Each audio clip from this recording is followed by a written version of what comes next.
some experience in this. To kind of give his thoughts, again, a 5 or 8 minute kind of overview of your thoughts, and we have some slides here. That's Michelle's. Nope, that's the next. I had some slides, but I don't think that's it'd take too long with them. So, John Buckel, our company is Capital Partners Development Company. I've been a resident of Davis for 27 years.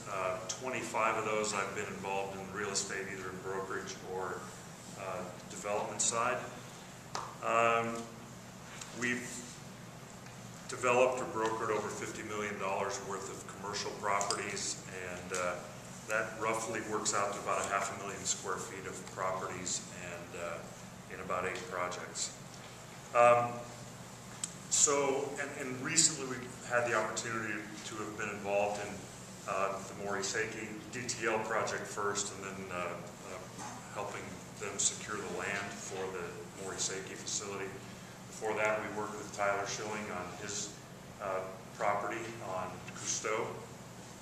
And just today, we closed escrow on the conversion of the old disc building and sale to the university. So been privileged to have been a part of some pretty significant projects that have propelled the business community forward in Davis. So as far as some of the needs of the businesses that we have seen come through Davis and that we've had an opportunity to touch and to help out with, first of all, people don't like one choice. That's why we don't have an auto industry that sells a Yugo, to coin the Kremlin again. People like alternatives, and so as it pertains to the discussion about the innovation park or available land and buildings potentially,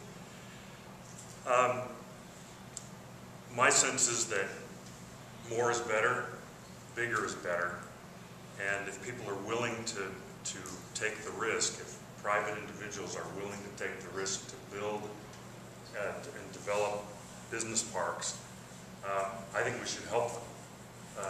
It creates opportunities for our businesses that they desperately want. If they don't have those alternatives here in Davis, they'll seek alternatives elsewhere. They will look at West Sacramento, they'll look at Woodland, they'll look at Vacaville. And those communities are moving forward on their plans for this type of business park. So the other thing is flexibility of zoning. I would urge that we not get too prescriptive about what can go in these innovation parks and what has to be there as a prerequisite for these parks to be successful. This is hard to say in Davis, and it's hard for some Davis of my fellow citizens to hear it, but let the market drive that. Let the market determine it. We can't anticipate adequately who will want to come here. And if we happen to get lucky, that's often what it is. It's just luck.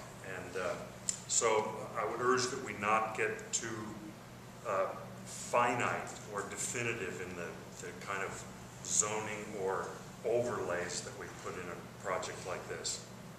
The other thing is, let's get started with it. Let's quit talking about it. Let's get something going, because most people can't wait 5+ years to study. Well, no. I mean, let's say I'm sorry. that's fine.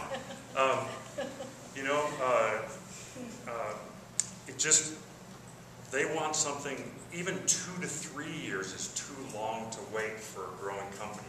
They will look elsewhere. They'll be forced to look elsewhere. So let's get something on the books. Let's let our private businesses spend their money to develop these parks, and let's get out of their way and help them do it. The other thing is, companies want, if they make an investment to be here in Davis, when they get to a mid-size or a larger size, they don't want to have to pick up and move somewhere else. They want to be able to expand where they are. Tyler, your company's a good example of that. you know, it's tragic to pick up a company like AgriQuest or something like that and have them move elsewhere. That's not a great example because there was a great opportunity for them, and the decisions were being made in Germany, not here. So what's 10 miles to somebody in Germany? So that's off the table as far as discussion, but it would be great to be able to have the ability for a small company to become a medium company to eventually become a large company and not have to totally uproot their business plans. So what do these companies need? They want an educated workforce, which we have here in Davis. Adequate utilities and infrastructure so that the burden isn't completely on them when they decide to build a building here.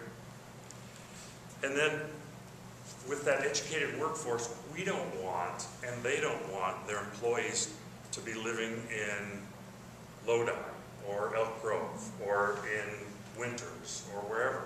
They want their educated employees to be able to live here in Davis. Well, what does that mean? We have to provide housing that is affordable for people that are making you know, for an educated workforce, maybe a little better than a living wage. It's critical. So, 5-second commercial on the cannery project. We need those houses. Whatever your feeling is about Davis growing with more housing opportunities, we need those places. It's kind of a trickle-down effect. Businesses need places for their people to live, and that's enough said. Somebody else can talk about that later.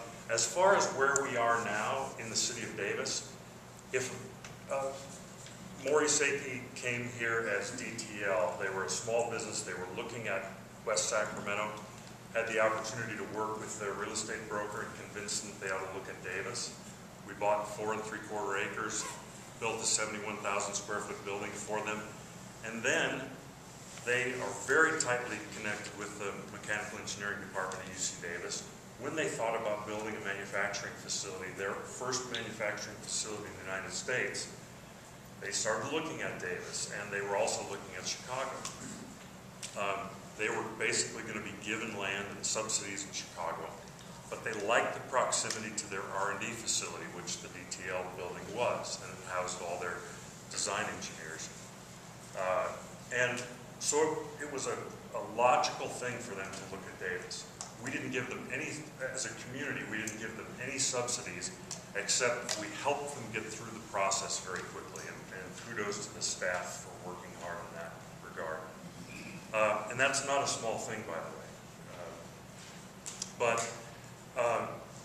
But they bought 22 acres. They built their 220,000 square foot building on 14 acres. They own another 7 3/4 acres that's right out in front of their DTL building. And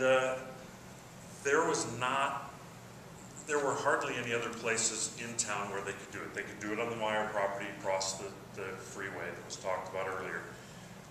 They couldn't do it on the cannery site because the infrastructure wasn't ready to go there. It was a theoretical location for them, but as they investigated a little further, it was going to take too long to get to the point where they can actually put a shovel in the ground and build something there. Plus, they didn't want to be that far away from the freeway. They wanted to be in close proximity to the freeway, and that was very important. That being said, there's no other place in Davis that's entitled, ready to go, where they could have built a building in the time frame that they needed it to be built. And so we have 22 acres less now than we had before. And we just need more opportunities. I say do both properties because why not let people compete? That will help. And then I think that's basically it. I'm passionate about this. As a real estate developer, I want to help my clients realize their goals and their expectations. And it's going to be increasingly hard for me to do that in Davis. I'd love to be able to do that some more in Davis, but it's increasingly hard to do so. So, it just as a final statement, it's my conviction that if we build it, they'll come. You can't be guaranteed how quickly this will absorb. That's really the risk that the property developer takes, and it's not. I think we leave that risk where it should sit. That's their risk, and I think they'll take it. And then I think if they're willing to move forward, we should support them in whatever way we can.